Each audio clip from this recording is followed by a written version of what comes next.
Assalamualaikum warahmatullahi wabarakatuh, Bu Pipi. Waalaikumsalam warahmatullahi wabarakatuh. Bu Pipi, saya ini ada tugas dari pendidikan calon guru penggerak. Di sini tugasnya yaitu mewawancarai salah satu guru. Nah, bersedia nggak Bu Pipi saya wawancarai untuk tugas saya ini? Alhamdulillah, suatu kehormatan kalau memang Bu Ria mempercayakan tugas Bu Ria kepada saya. Dengan senang hati, insya Allah. Alhamdulillah, terima kasih Bu Pipi ya. Tapi tugas saya ini mewawancarai sebuah kasus Bu Pipi. Di sini ada 4 kasus yang akan diwawancarai kepada salah seorang guru. Nah, di sini saya mengambil kasus yang ketiga, maksudnya kasus yang ke-1. Nah, biar nanti dari kasus yang saya bacakan tadi, saya minta nanti Ibu Pipi menanggapi dari kasus yang saya bacakan nanti. Insya Allah. Boleh saya bacakan kasusnya dulu ya Bu Pipi ya? Iya, silahkan. Ini kasus 1. Ibu Tati adalah guru kelas 5 yang merupakan rekan kerja Anda, yang mana sama-sama mengajar kelas 5 yang kelasnya paralel. Ruangan kelas Ibu Tati pun persis di sebelah ruangan kelas Anda. Ibu Tati terkenal sangat disiplin dan cenderung galak. Pada sisi lain, Ibu Tati juga bekerja keras dan murid-muridnya pun selalu mendapatkan nilai-nilai yang sangat baik. Sebagian murid-murid sangat takut kepada Ibu Tati dan sebagian lain bisa menyesuaikan diri. Kepala sekolah Anda dan orang tua murid juga sangat menghargai Ibu Tati. Nah, suatu hari Anda mendengar tangisan seorang murid dan pergi keluar untuk melihat asal suara tangisan tersebut.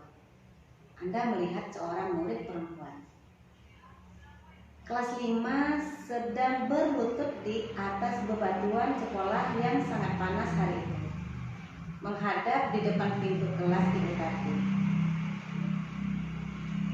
Anda melihat Ibu Tati tampak tidak menghiraukan suara tangisan muridnya dan tetap mengajar seperti biasa.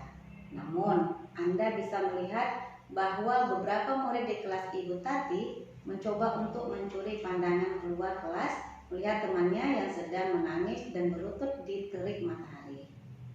Apa yang harus Anda lakukan? Apakah guru lain dapat menginterupsi di mana saat itu ada guru lain yang memiliki wewenang atas kelas yang dipimpinnya? Dalam kondisi ini, apa yang bisa Anda lakukan? Dapatkah Anda menginterupsi? Mengapa dan bagaimana? Oke Bu Pipi, itulah kasus 1 yang akan kita bicarakan pada hari ini. Kemudian saya minta tanggapan, kemudian pendapat Bu Pipi terkait dengan kasus 1 ini. Silakan Bu Pipi. Bismillahirrahmanirrahim. Terima kasih Bu Ria, wacananya luar biasa. Menurut pendapat saya, yang pertama, karena Ibu Tati ini seorang guru di sekolah dasar, tentu otomatis disiplin yang beliau tegakkan dengan sekolah dasar, sekolah menengah pertama, dan sekolah menengah atas pastinya berbeda. Karena anak-anak di sekolah dasar umumnya masih pada masa bermain. Yang kedua, Ibu Tati juga seorang ibu. Di luar dari ikatan dinasnya, dia juga seorang ibu dari beberapa orang anak. Tentu otomatis bahasa ibu itu pasti berbeda dengan bahasa seorang ayah atau bapak. Maksud saya di sini, sedisiplin apapun beliau dalam melaksanakan tugasnya,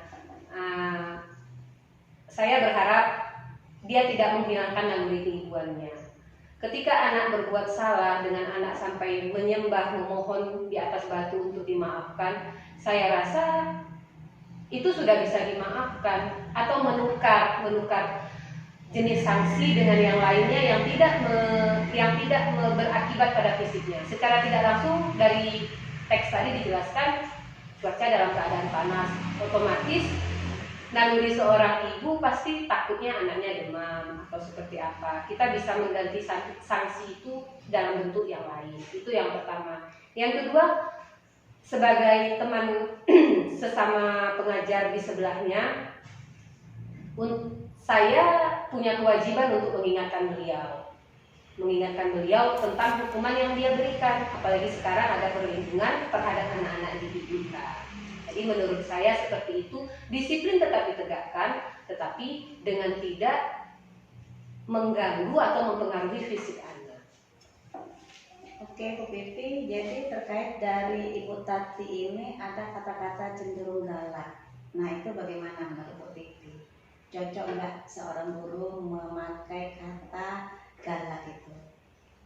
Mungkin Bu, kata galak ini disematkan dari anak ya. Iya. Karena anak yang merasakan dia menganggap ibu tuh galak. Padahal galak di sini mungkin lebih ke disiplinnya. Seperti yang saya bilang tadi, jenjang SD, SMP, SMA berbeda. Anak SD dengan kita membesarkan mata atau berkata tinggi, mereka menganggap kita kejam atau galak. Berarti tergantung posisi penempatannya ya. Benar. Kemudian ada lagi Bu Pipi. Nah, di situ kita di kasus yang saya bacakan tadi, saya melihat ini, ada murid yang tidak masalah kalau Ibu Tati itu galak, tapi ada beberapa murid yang takut. Itu menurut Ibu Pipi seperti apa? Itu hal yang wajar, Bu. Anak yang merasakan tidak masalah berarti dia sudah biasa dengan hal itu dia hadapi di rumahnya juga. Tetapi anak yang merasakan ketakutan, mungkin dia tidak pernah menjumpai itu pada kehidupan sehari-harinya di rumah bersama orang tuanya. Maka dia agak merasa kaget ya, Bu? Iya, merasa takut. Dan sebagai guru kita bukan harus ditakuti. Menurut saya pribadi bukan harus ditakuti, mungkin lebih ke disegani. Oke. Terus ada lagi nih Bu Pipi yang di situ kan terkesan Ibu Tati menghukum, ya, menghukum siswanya perempuan lagi, menghukum berdiri di depan pintu, ya, di terik matahari. Itu kan bisa kita bayangin ya, Bu, ya, terik matahari. Kemudian si anak ini kan sudah menangis, ya, bahkan sudah menyampaikan permohonan maaf. Tapi Bu Tati tidak menghiraukan, dia cuek, kemudian dia tetap bekerja mengajar seperti biasa. Nah, menurut Ibu Pipi itu bagus atau tidak? Dan apa yang akan dilakukan seandainya itu Bu Pipi? Kalau menurut saya mungkin lebih bukan bagus atau tidak ya Bu, tapi kurang tepat. Nah, seperti itu. Nah, saya rasa ini kurang tepat. Dan kalau itu dibalik posisinya saya jadi Bu Tati, rasanya saya tidak akan menghukum anak seperti itu. Saya akan mengganti hukumannya dengan yang lebih mendidik. Mungkin membuat surat perjanjian, atau mungkin saya suruh membersihkan kelas, atau mungkin saya suruh dia membantu teman-temannya dalam merapikan atau membantu pekerjaan yang ketika kita berada di lapangan, seperti itu. Saya berharap anaknya tidak memohon, maksudnya anaknya tidak sambil menangis di tempat yang panas memohon untuk dimaafkan, seperti itu. Berarti intinya tidak memalukan anak ya? Iya, benar. Kita juga akan melihat harga diri ya? Ya. Berarti posisi hukuman yang Ibu berikan tidak menjatuhkan dia ya? Iya. Oke, kemudian satu lagi Bu Pipi, ini kan kelasnya berdampingan nih, ya. Kelasnya berdampingan di kelasnya Ibu Pipi.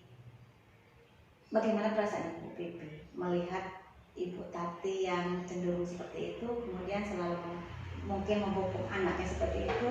Nah, perasaan Bu Pipi itu seperti apa? Kemudian tanggapan kawan-kawan yang lain itu seperti apa?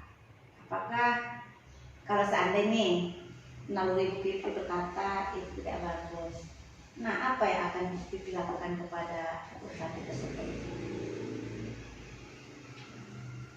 Dilema juga ya Bu cara menjawabnya, sementara kita satu dilema ya. Yang pastinya Bu, sebagai rekan sejawat, saya bakal istilahnya bicara dari hati ke hati, mungkin tidak langsung pada saat ini. Mungkin ketika seminggu atau sebulan saya akan menyampaikan kepada beliau tentang hukuman tadi yang kalau bisa menghindari hukuman fisik atau mempermalukan anak, karena kita nggak tahu Bu, anak yang selama ini kita sangka bodoh, yang kita kira tidak disiplin, bisa jadi mereka lah yang sukses Iya. untuk menjadi pemimpin kita besok. Berarti tidak menjamin anak yang disiplin dan pintar itu sukses ya Bu? Oh ya? tidak Bu, tidak ada Jadi kembali ke jaminan. kontrak anaknya ya. Iya benar. Oke Bu Pipi, sepertinya percakapan kita sudah terbaca oleh saya ya. Iya. Kemudian Bu Pipi sudah memberikan tanggapan-tanggapan terkait kasus yang satu ini ya. Terus Bu Pipi mohon izin ya untuk saya rekam, Oh iya kemudian silakan. untuk saya upload ke tugas saya ya. Iya. Nggak apa-apa ya Bu Pipi ya. Boleh. Oke, terima kasih Bu Pipi atas waktu dan kesempatan yang Bu Pipi berikan. Saya Bu Fitria mohon terima kasih kepada Bu Pipi. Assalamualaikum warahmatullahi wabarakatuh. Waalaikumsalam warahmatullahi wabarakatuh.